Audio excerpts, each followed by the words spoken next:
तो जैसे जैसे मतदान की तारीखें करीब आ रही हैं, वैसे वैसे नए नए मुद्दे चुनावी रैलियों में जोड़े जा रहे हैं, चुनाव के दौरान जोड़े जा रहे हैं। अब एक बार फिर से हिंदू मुसलमान का जिक्र उठा और यह जिक्र उठा है पश्चिम बंगाल से। ममता बनर्जी के एक बयान ने फिर से हिंदू मुसलमान के डिबेट को चुनाव के बीच लाकर खड़ा कर दिया। क्या है वो बयान और उसके क्या अर्थ हैं, क्या उस पर प्रतिक्रियाएं हैं अलग अलग दलों की, इन सब पर करेंगे बातचीत, करेंगे चर्चा। नमस्कार, मैं हूं आपके साथ रवि मिश्रा और मेरे साथ है मेरी सहयोगी निधि। तो पहले चरण की वोटिंग से पहले एक बार फिर हिंदू मुस्लिम की राजनीति तेज हो गई है। जी हां, पश्चिम बंगाल की मुख्यमंत्री ममता बनर्जी के एक बयान से यह बहस तेज हो गई है। जी हां, पश्चिम बंगाल की मुख्यमंत्री ममता बनर्जी ने रामनवमी से पहले बंगाल में वोटिंग पर आगाह किया है। साथ ही उन्होंने बंगाल के लोगों से मतदान से पहले हिंसा न करने की अपील भी की है। और उधर जम्मू कश्मीर की पूर्व मुख्यमंत्री महबूबा मुफ्ती ने कहा कि मुस्लिम खतरे में हैं, उनको पीटा जा रहा है। ऐसे में सवाल यह कि कहीं ये डर वोटों के लिए तो नहीं। जी और सवाल ये भी कि ममता के अनुरोध वाला बयान धमकी जैसा क्यों लग रहा है। अगर आप ममता बनर्जी को सुनेंगे तो उनकी रिक्वेस्ट कम, धमकी ज्यादा लग रही है। क्या बीजेपी के नाम पर वोटरों को डराने की क्या ये कोशिश है, ये भी सवाल है। क्या डर दिखाकर मुसलमानों को पक्ष में करने की कोशिश है कि इस तरह से अगर डर दिखाएंगे तो क्या मुसलमान पक्ष में आ जाएंगे। ये कई ऐसे सवाल हैं जो डिबेट के दौरान हम जानने की कोशिश करेंगे। जी हां, लेकिन सबसे पहले बयान का जिक्र करते हैं, उस बयान को जिसके बाद से एक बार फिर से यह बहस शुरू हो गई है। पहले चरण की वोटिंग पर ममता का बयान, 17 को रामनवमी, 19 को वोटिंग क्यों? वोट से पहले दंगे का खेल नहीं करना, दंगा करके वोट में बाधा मत डालना। राम राम करो, राम में मेरी अश्रद्धा नहीं है, यह कहना है ममता बनर्जी का, लेकिन दंगा नहीं होना चाहिए। শুধু আপনাদের কাছে একটাই অনুরোধ, কোনো দাঙ্গা করতে দেবেন না। 19 তারিখে প্রথম ভোট রেখেছে কেন জানেন? অন্নপূর্ণা পূজা আছে 15 তারিখ, আমরা সবাই করি যে পারে। অন্নপূর্ণা মা তো দাঙ্গা করতে বলেনি। 16 তারিখে অষ্টমী আর রামনবমী, ওটাকে রামনবমী বলে, ও রামনবমী বলি, সেটা হচ্ছে 17 তারিখে। ভোটের আগে দাঙ্গা বাঁধানোর খেলা, তারপরে রাম রাম করে। আমার রামের প্রতি অশ্রদ্ধা নেই, কিন্তু দাঙ্গা করবেন না, দাঙ্গা করে ভোট করবার চেষ্টা করবেন না।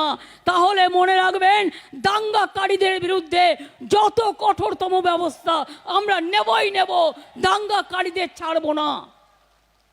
बीजेपी नेता बोले गए चुन चुन के सब हम अरेस्ट करेगा। कितना चुन चुन के करोगे?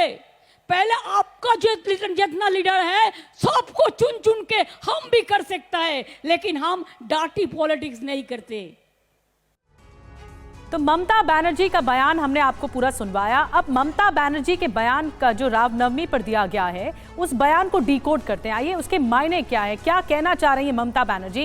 आइए तारीखों के अकॉर्डिंग आपको बताते हैं। 15 अप्रैल अन्नपूर्णा पूजा है, 16 अप्रैल अष्टमी है, 17 अप्रैल रामनवमी का अवसर है। अब ममता का सवाल है कि 19 तारीख को मतदान क्यों रखा।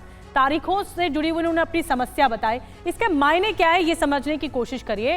क्या ममता को वोटिंग से पहले हिंसा का डर है, इसीलिए सार्वजनिक मंच पर यह कहा गया कि 19 को क्यों है मतदान, और क्या इस बात का डर या ध्रुवीकरण का संदेह है, उनको डाउट है, ये ममता बनर्जी के बयान में सवाल उठ रहे हैं सामने। बिल्कुल, क्या ममता को बीजेपी की सीट बढ़ने का भी भय है, क्योंकि बार बार उसको चुनाव से जोड़ रही है उस तारीख को। बंगाल की जनता को ममता बनर्जी का संदेश क्या है, इसमें क्या मैसेज है जो वो देना चाह रही हैं रामनवमी का जिक्र करके, उस तारीख के साथ मतदान की तारीखों का जिक्र करके ममता बनर्जी आखिर क्या मैसेज देना चाह रही हैं, इस पर करते हैं बातचीत। आइए करते हैं चर्चा की शुरुआत। सबसे पहले अपने मेहमानों से आपका तारुफ करा दें, परिचय करा दें। हमारे साथ भास्कर सिन्हा रॉय, राजनीतिक विश्लेषक हमारे साथ जुड़े हुए हैं। वकार एच भट्टी हमारे साथ, पीडीपी समर्थक जुड़े हुए हैं। सौरभ सिकदर, प्रवक्ता बीजेपी, और अवनिजेश हमारे साथ जुड़े हुए हैं जो कि राजनीतिक विश्लेषक है, अवनिजेश अवस्थी। लेकिन मेरा पहला सवाल सौरभ सिकदर से ही होगा। सौरभ, क्या डिकोड किया आपने?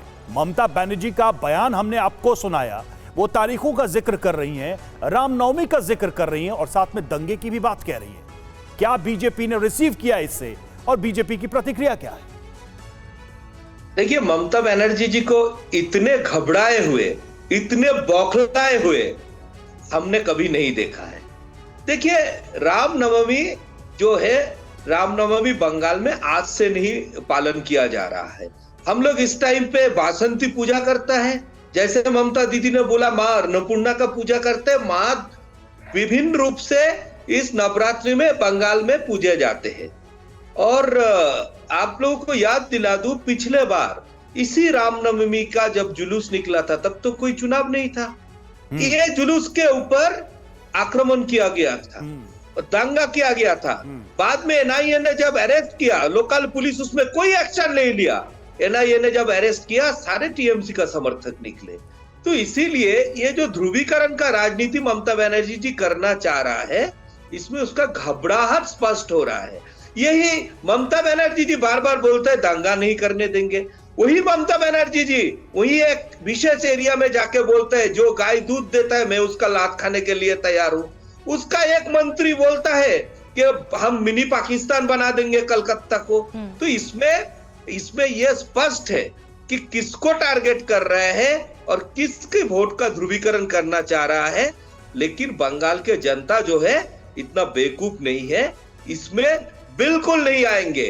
दूसरी बात है, कोई भी शुभ काम जब करते हैं तो अच्छी तिथि में करते हैं। तो रामनवमी के बाद जो मतदान का पहला चरण होने जा रहा है, तो राम जी के आशीर्वाद लेके बंगाल के जनता वोट करेंगे और इस तृणमूल को खदेड़ देंगे बंगाल से। बड़ी बात आप कह रहे हैं सौरभ, लेकिन अब भास्कर सिन्हा रॉय हमारे साथ हैं राजनीतिक विश्लेषक के तौर पर। भास्कर जी, सौरभ जी का ये कहना है कि जो पोलराइज किया जा रहा है, दरअसल पोलराइज करने की इसी मंशा के तहत ममता बनर्जी की बौखलाहट है जो सार्वजनिक रूप में इस तरह से निकल रही है। क्या ये ममता बनर्जी को डर है कि पहले चरण के चुनाव से पहले हिंसा हो सकती है? क्योंकि बंगाल का इतिहास बहुत काला रहा है, प्रमुख त्योहारों पर इस तरह से हिंसा पनपती है। तो ममता बनर्जी को क्या ये डर है? भास्कर जी। हाँ, देखिए, डर की बात ये है, जय श्री राम, ये जो राम जी का जो भाषण जय श्री राम करके बीजेपी ने क्या किया है, जय श्री राम करके दंगा किया है। जो पूजन करने का जगह है, जो पूजा करने का, राम जी को पूजा करने का जगह में इन लोग रास्ता में जुलूस निकाल के जय श्री राम जी का जन्मदिन में आप तलवार लेके बाहर जय श्री राम नारा देके आप किसी को आक्रमण करना, क्या ये उचित है? जन्मदिन कैसे बनाते हैं आप?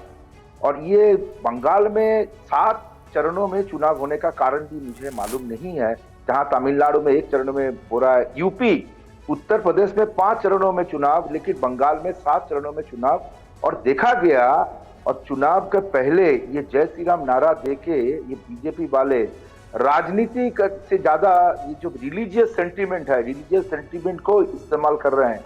ये सरासर गलत है, क्योंकि राजनीति के साथ धर्म अपना अपना उसको इस्तेमाल करना, उसको व्यवहार करना, ये गलत बात है। और जय श्री राम नारा देके जो किया है, हर जगह पे हम लोग देखा बंगाल में बीजेपी जुलूस निकालते हैं और पॉलिटिकली इसको मतलब उधर कर देते हैं कि अल्पसंख्यक के इलाका में उन लोग गाली देते हैं और दंगा करते हैं। तो इसीलिए हम लोग ममता बनर्जी ने, और आपका कहना है कि ये सब बीजेपी करती है? नहीं, डेफिनेटली। देखिए, बंगाल में आप आइए, जय श्री राम, हम लोग तो जय सिया राम करते थे पहले, सीताराम। क्या अंतर है? जय सिया राम। चलिए दर्शकों को बताइए, जय श्री राम और जय सिया राम में क्या अंतर आप बताएं। हाँ, अंतर ये है, जय सिया राम में सीता जी हैं, जय श्री राम में सीता जी नहीं है। तो हम लोग सीता जी और राम जी को एक साथ ही पूजा करते हैं, लेकिन आप लोग जय श्री राम ये नारा बंगाल में लोग सुन के डर जाते हैं। तो जय श्री राम बोलना गलत है, सही है? गलत नहीं है, गलत है आपके हिसाब से? सबको सिया राम बोलना चाहिए? नहीं, सियाराम हम लोग बोलते थे सियाराम, ये श्री राम, जय श्री राम, ये नारा अब ठीक है। ये देखिए अवनीश जी, चलिए ठीक है, आपकी बात हो गई। अवनीश जी, अब ये एक नई परिभाषा है राजनीति की कि जय सिया राम बोलना ज्यादा अच्छा है बंगाल में। जय श्री राम बोलना बोलिए, लेकिन उससे दंगे हो सकते हैं, ये आशंका, और ये कौन कर रहा है? बीजेपी। ये आरोप लगाए जा रहे हैं बीजेपी के ऊपर। एग्जैक्टली एक कम्युनिटी पर, यानी कि हिंदू समुदाय को यह कहा गया है कि दंगे आप करते हैं। जय श्री राम का नारा लगा करके वहाँ पर दंगा होता है, ये कम से कम जय श्री राम 6 बार अभी अपने वक्तव्य में इन्होंने कहा कि सारा आरोप जय श्री राम के एक शब्दों पर कर दिया गया है। आप एक बात बताइए कि रामनवमी पर पथराव होगा, दंगा कौन करता है? सरस्वती पूजन पर, हनुमान जयंती पर जब शोभा यात्रा निकलती है तो पथराव कौन करता है? दंगा कौन करता है?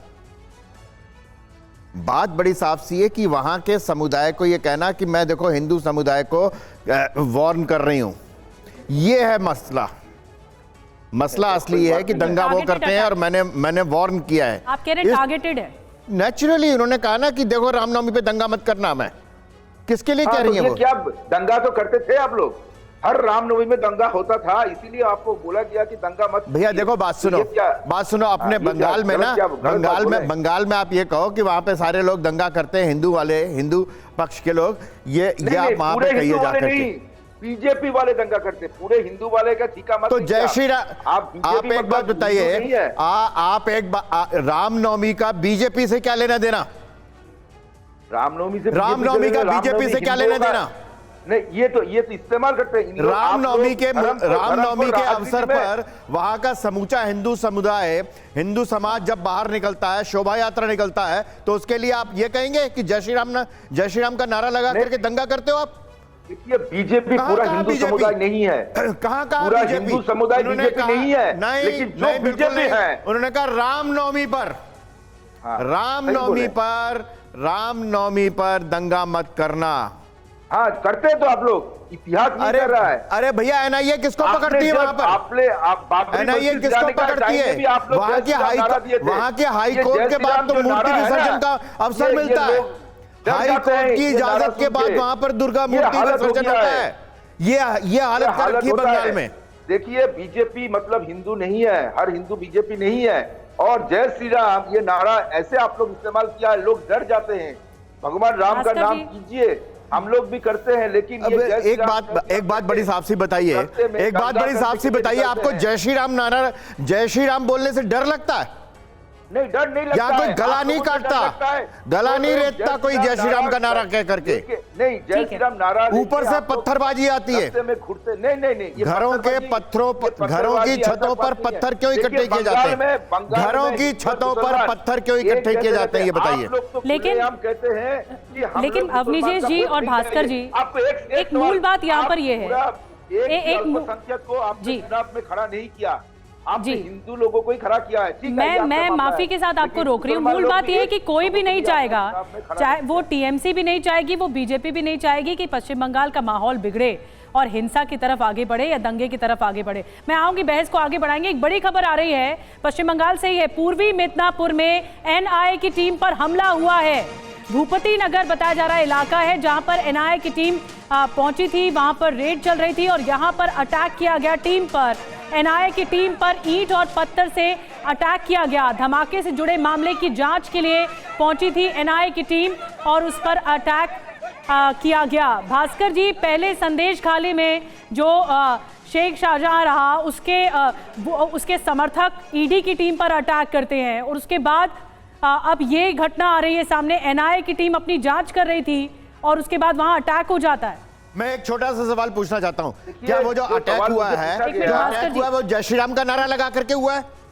ठीक है, सुनिए भास्कर जी बताइए, ऐसा क्यों हो रहा है? आप सेंट्रल एजेंसी जहां भी पहुंचते हैं वहां पर लोकल पुलिस स्टेशन को बताना चाहिए। ये कानून है, पूरे देश के लिए यही कानून है, ये सिस्टम है। तो अटैक कर देगी भीड़ अटैक कर देगी?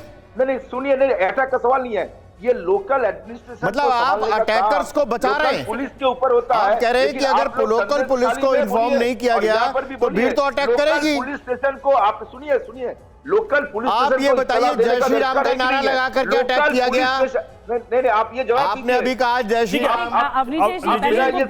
एक बार सुन लेते हैं, जवाब सुन लेते हैं, फिर आप बात कर दीजिए। पूरे देश में सेंट्रल एजेंसी जहां भी पहुंचेगा लोकल पुलिस स्टेशन को इत्तला देना चाहिए कि नहीं चाहिए, ये बताइएगा पहले। संदेश खाली में भी हम लोग देखे और यहाँ भूपति नगर में भी लोकल पुलिस स्टेशन को कुछ मालूम ही नहीं है क्या हो रहा है, क्या नहीं हो रहा है। मतलब पुलिस जिम्मेदार है आप कह रहे हैं? पश्चिम बंगाल की पुलिस इतनी एक्टिवेट नहीं है कि अगर जांच एजेंसी पहुंचती है किसी कार्रवाई के लिए तो पश्चिम बंगाल, आप फिर ये कह रहे हैं कि वहां पर कानून व्यवस्था नहीं है? पुलिस नहीं, कानून एक्टिवेटेड व्यवस्था है, है, लेकिन तो पुलिस आप कहीं स्टेशन को पर क्यों पहुंचते हैं। क्यों अख्तियार किया जाना चाहिए? ये तो ड्यूटी बनती है पश्चिम बंगाल पुलिस की कि अगर कोई टीम आ रही है जांच के लिए तो उस पर हमला ना हो। वो तो उसको तो मालूम पड़े ना, आप कहाँ जा रहे हैं, सेंट्रल एजेंसी कहाँ पहुंच रहा है, ये तो आपको इत्तला देना चाहिए कि नहीं चाहिए, ये खबर करना चाहिए, इन्फॉर्म करना चाहिए कि नहीं चाहिए। एक छोटा सा सवाल इनसे करना चाहता हूं मैं। हाँ बोलिए। ठीक है, मैं आपसे सिर्फ एक सवाल पूछता हूं कि जिन्होंने अटैक किया उन्होंने क्या सामान्य नागरिकों पर किया, एनआईए की टीम पे किया? एनआईए की टीम पे क्या कोई भी नागरिक जाएगा तो वो पुलिस थाने को कह के जाएगा? वही सिस्टम है, आपको मालूम नहीं है। लोगों ने एनआईए की टीम पर क्यों हमला किया? वहां के लोगों ने एनआईए की टीम पर क्या सोच के हमला किया? सुनिए कि हम यहाँ की पुलिस से पूछ के क्यों नहीं आए?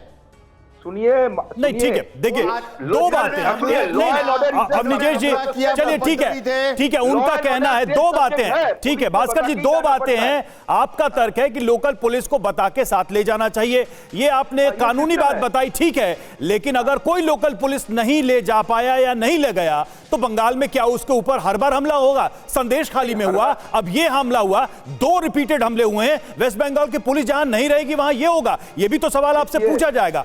लौटते हैं आपके पास, देखिए एक और महत्वपूर्ण बयान है हमारे पास, हम लौटेंगे आपके पास, एक महत्वपूर्ण बयान है वो भी हम आपको सुनाते हैं। देखिए महबूबा मुफ्ती का ये बयान है, मस्जिद मदरसों को तोड़ा जा रहा है, ये कौन कह रहा है? महबूबा मुफ्ती। मुसलमानों को पीटा जा रहा है, कौन कह रहा है? महबूबा मुफ्ती। मुश्किल में है मुस्लिम, मुझे खतरा लग रहा है, यह है बयान महबूबा मुफ्ती का, मुसलमानों को खतरा लग रहा है। सुनिए जरा उनका बयान। पूरे मुल्क के अंदर मस्जिदों को मस्मार किया जा रहा है, मदरसे बंद किए जा रहे हैं, मदरसे तोड़े जा रहे हैं, मुसलमानों को लिंच किया जा रहा है, ईमानों को पीट के उनसे दूसरे धर्म के नारे लगवाए जा रहे हैं। तो ये तो बहुत मुश्किल में है, खासकर हमारी कौम जो मुस्लिम उम्मा है बहुत मुश्किल में है, और जो हो रहा है मुझे बहुत खतरा लग रहा है आने वाले वक्त के लिए, मैं बहुत फिक्रमंद हूँ।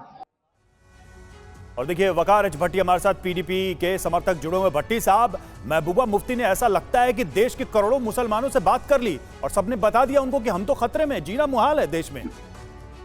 देखिए जैसे कि जो कल मैडम जी ने कहा है वो मैं भी कह चुका हूँ लाइव की, ठीक है। वो उन्होंने क्या कहा कि कल अलविदा जुम्मा था, माह रमजान का लास्ट जुम्मा था, जम्मा मस्जिद श्रीनगर को कल बंद कर दिया गया। एक तरफ आप कहते हो कि जम्मू कश्मीर के हालात अच्छे हो चुके हैं, बेहतर हो चुके हैं, फिर भी आपने जामा मस्जिद में कल नमाज नहीं होने दी और ताला लगा दिया, मीरवाज उमर फारूक को भी घर में बंद कर दिया, हाउस अरेस्ट कर दिया। तो उसी में महबूबा मुफ्ती जी से ये सवाल किया गया मीडिया ने कि आज जामा मस्जिद श्रीनगर बंद थी, तो फिर उसके बाद उन्होंने जो उसका जवाब दिया है कि पूरे देश के अंदर मस्जिदों को शहीद किया जाता है, मदरसों को बंद किया जाता है, मुसलमानों को ये कहा जाता है कि जय श्री राम बोलो। तो ये देश में हो रहा है सर, मीडिया सोशल मीडिया पे आप देख सकते हो ना। वकार साहब, आपको नहीं लगता महबूबा मुफ्ती अगर इस तरह का बयान दे रही हैं और चुनावों से एन पहले हिंदू मुस्लिम कर रही हैं, तो ये बरगलाने की, भड़काने की कोशिश हो सकती है मुसलमानों को? ये नहीं लग रहा उनके बयान में, अगर आप ठीक से सुनेंगे तो वो साफ तौर पर कह रही है कि मुसलमान सुरक्षित नहीं है। उन्होंने एक राय दे दी, एक मत दे दिया, तो इस तरह ये तो उकसावे की बात है जो कर रही है महबूबा मुफ्ती। जी, जो आपने उकसावे की बात की है कि महबूबा जी उकसावे की बात करते हैं, तो अभी एक अमित शाह की वीडियो भी हमारे पास आ रही है जिसमें अमित शाह साहब ये कह रहे हैं कि हमने यूपी में कि हमने निज़ाम को ख़त्म कर दिया। फिर निज़ाम के साथ वो कहते हैं जी मुख्तार अंसारी, अतीक अहमद, आज़म खान, इन सब को साफ कर दिया, बाकी जो बचे हैं उनको भी ख़त्म करेंगे तो निज़ाम पूरे भारत से ख़त्म हो जाएगा। निज़ाम का मतलब क्या है कि निज़ाम मुस्तफ़ा को मानने वालों को हम ख़त्म कर रहे हैं। तो अमित शाह किस पर इशारा कौन सी तरफ कर रहे हैं? क्या वो हिंदुओं को नहीं खुश कर रहे हैं कि देखो हम निज़ाम मुस्तफ़ा को खत्म कर रहे हैं, आज़म खान को खत्म कर दिया, जेल बंद कर दिया, मुख्तार अंसारी को मरवा दिया। अपराध जो करेगा उस पर कार्रवाई होगी। सौरभ सिकदर जी, मैं चाहूंगी आप इस पर रिएक्ट करें। जो वकार साहब कह रहे हैं, उनकी तरफ से कहा जा रहा है कि ये टारगेट किया जा रहा है मुसलमानों को और चुनावों से पहले टारगेट किया जा रहा है, तो आप इस पर क्या कहेंगे? जवाब दीजिए। देखिए, जो संतरासवादी होते हैं, जो अपराधी होते हैं, उसका कोई मजहब नहीं होता है, उसका कोई धर्म नहीं होता है। मुस्लिमों से भी बहुत लोग हैं जो देशभक्त है, देश में हमारे लिए लड़ते हैं, देश के लिए जान देते हैं। लेकिन ये जो नाम अभी साहब ने गिनवाया, पीडीपी, आपने जो आप मेरा बात सुन लीजिए, मैं आपके टाइम पे नहीं बोला था जनाब, थोड़ा सुन लीजिए। लेकिन आपने जितने नाम गिनवाए, क्या ये देशभक्त थे? क्या ये देश के लिए कुछ किए थे? वकार साहब, आएंगे आपके हर किसी के ऊपर मर्डर का केस था, रेप का केस था, जमीन हड़पने का केस था, और जो है इसका हत्या पुलिस ने नहीं किया था, इसको इसी के गैंग के लोगों ने मारा था। एक कोई सजा काटते हुए मर गया। अपराधी जो भी है किसी भी जब का है उसके ऊपर आज भी कार्रवाई किया जा रहा है, कल भी किया जाएगा। वकार साहब, इस पे रिस्पॉन्ड करना चाहिए। ठीक है, नहीं किया ठीक है, एक रिस्पॉन्स ले लेते हैं। जिस मद्रासा से आतंकवादी बनते हैं। सिकदर साहब, आपने बहुत अच्छा पॉइंट उठाया है। वकार साहब, इस पे रिस्पॉन्स करिए कि मुसलमानों के देश के मुस्लिम वर्ग की नुमाइंदगी को रसूखदारों, बाहुबलियों, अपराधियों से जोड़ के आप कैसे देख सकते हैं? मैं अगर ये सवाल पूछ दूं कि बुरहान वानी आपके लिए क्या था, आपका जवाब क्या होगा? क्या उसको देश के मुसलमानों से जोड़ेंगे आप? बुरहान वानी को जोड़ेंगे क्या?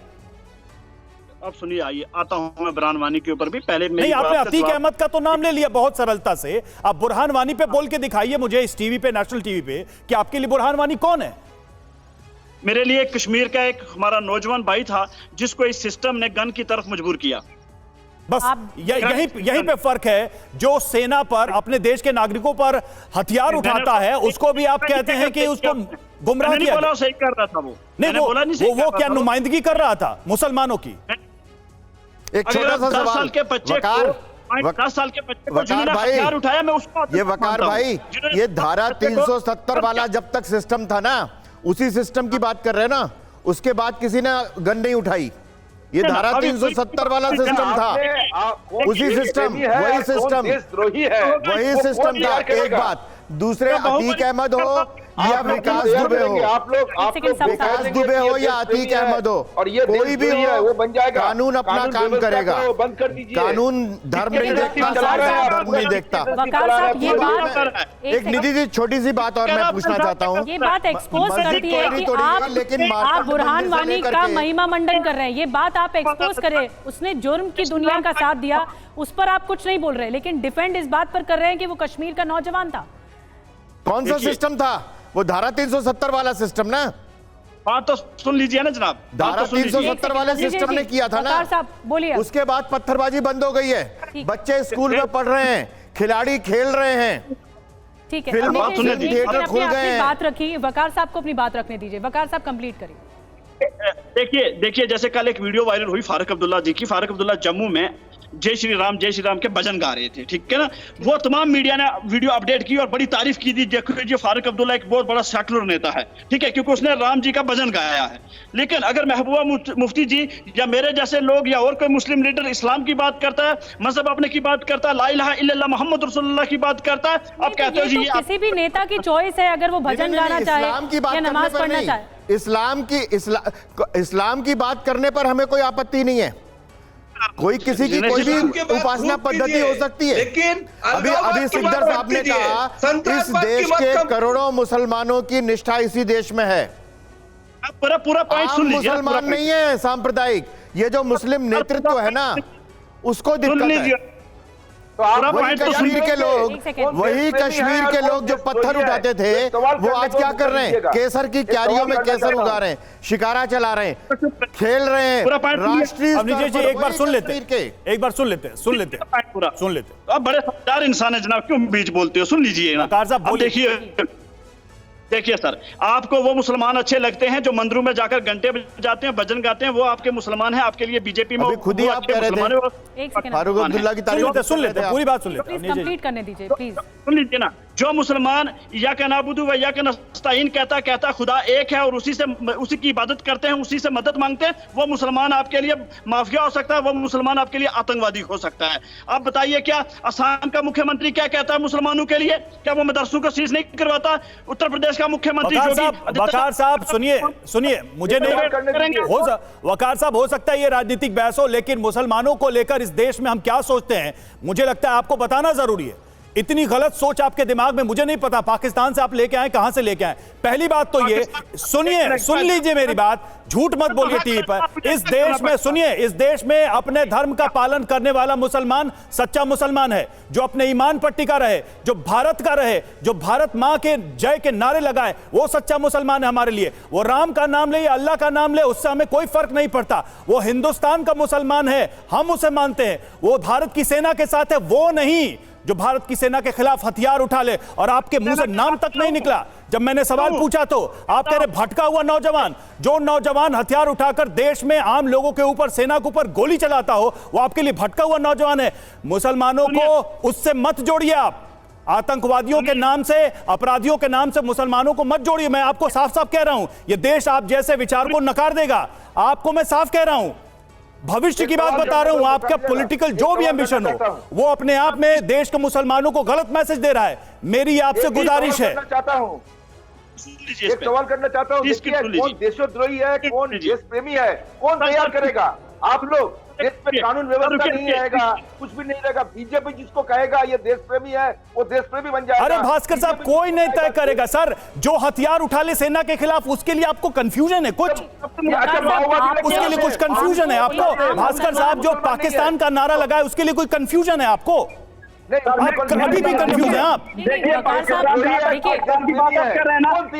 अगर आप मुसलमानों की हिमायती हैं, वकार साहब, सिंपल सी बात है, अगर आप मुसलमानों के हिमायती हैं, आप मुसलमानों की बात रखिए। बार बार इस बात को दोहरा क्यों रहे हैं? क्योंकि आप ही की जो नेता हैं महबूबा मुफ्ती, वो पाकिस्तान की भी हिमायती रही हैं, पाकिस्तान का भी समर्थन करती रही हैं, और उसी की आड़ में ये भी कहती रही हैं मुसलमानों को पीटा जा रहा है। फिर वही बयान दोहराती हैं।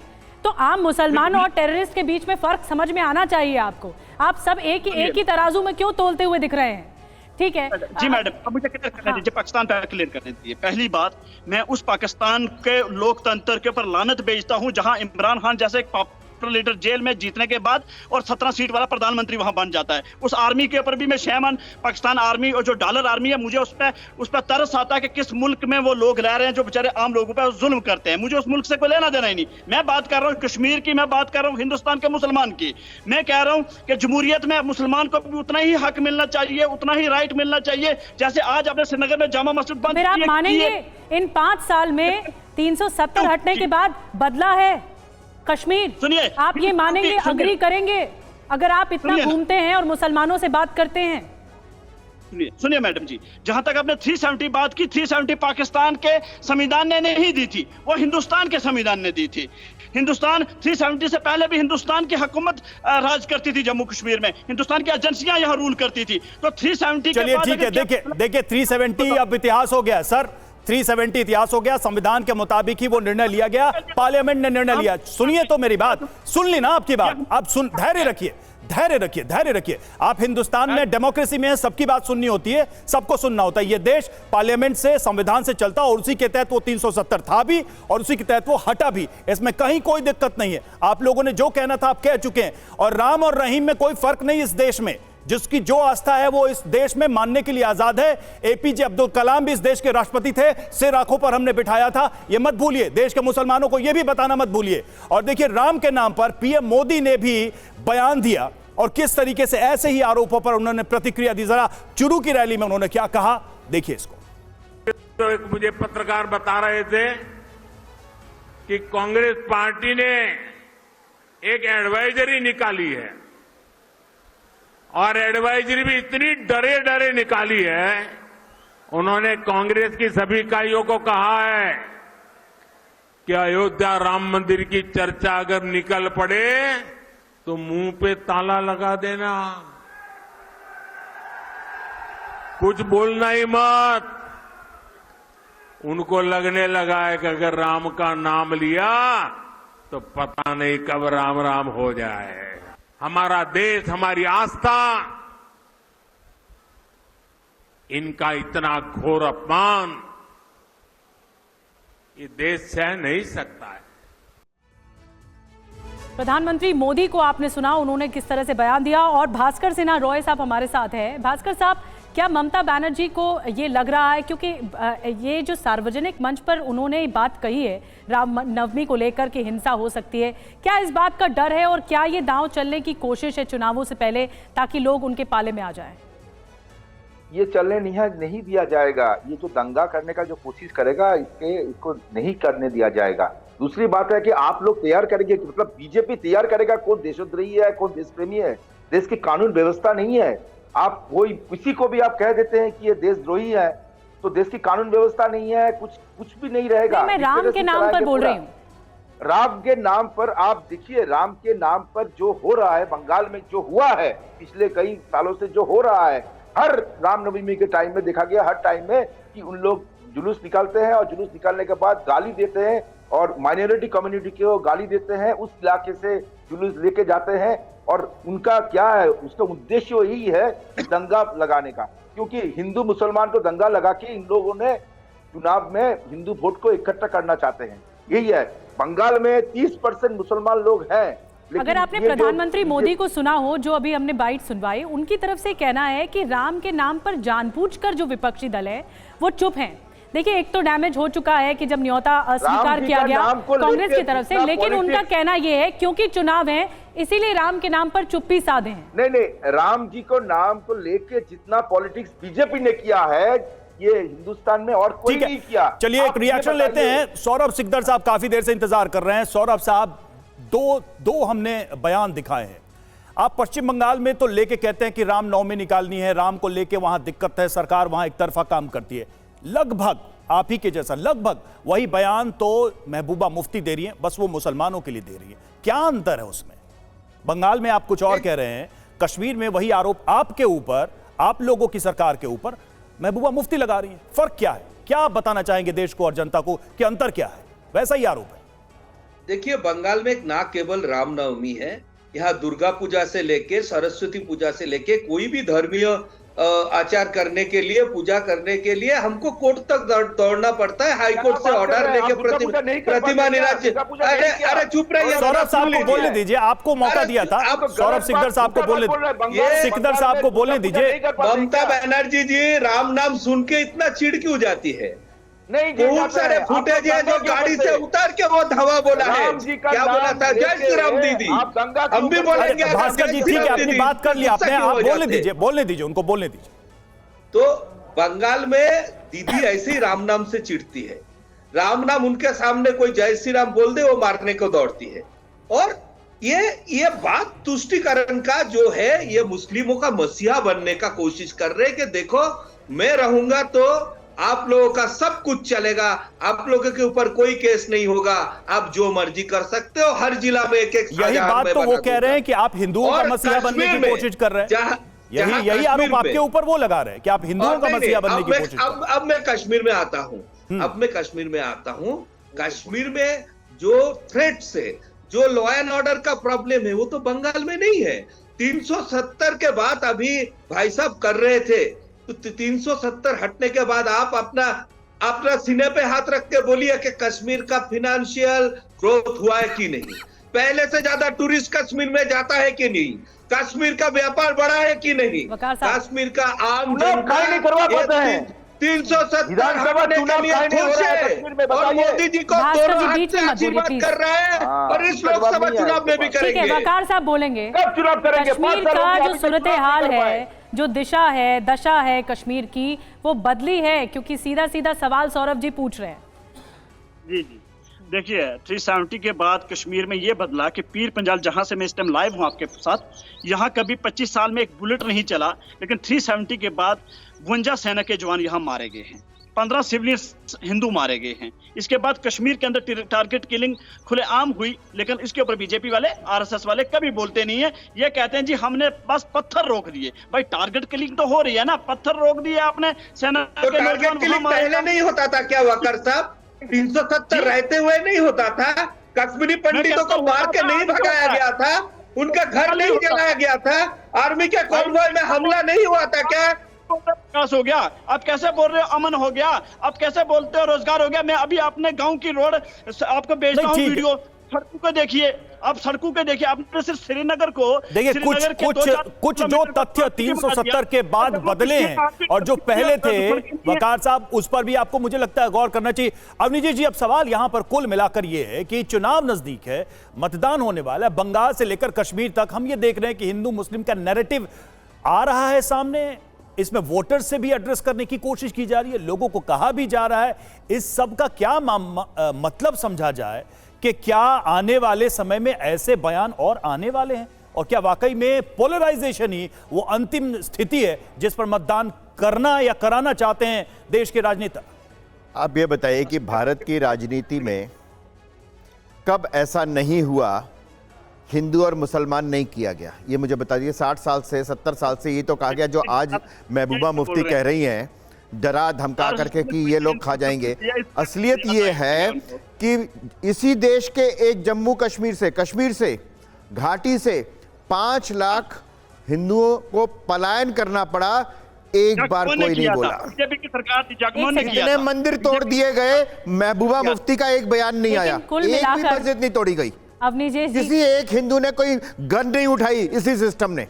ठीक है। उसी सिस्टम में आप एक मुझे उदाहरण ठीक है, बता अवनीश दीजिए जी, जिसने कहा कि अवनीश जी, सिस्टम की माफ वजह कीजिए, से समय बहस का इतना ही था। समय वकार साहब, माओवादी लोग क्या है? समय इतना ही था बहस का, चाहे मुसलमानों के हिमायती हो या फिर मसीहा बनने की कोशिश हो या हिंदुओं के मसीहा बनने की कोशिश हो, कुल मिलाकर बयानों के बाद राजनीति हिंदू मुसलमान वाली राजनीति ज्यादा देखने को मिल रही है।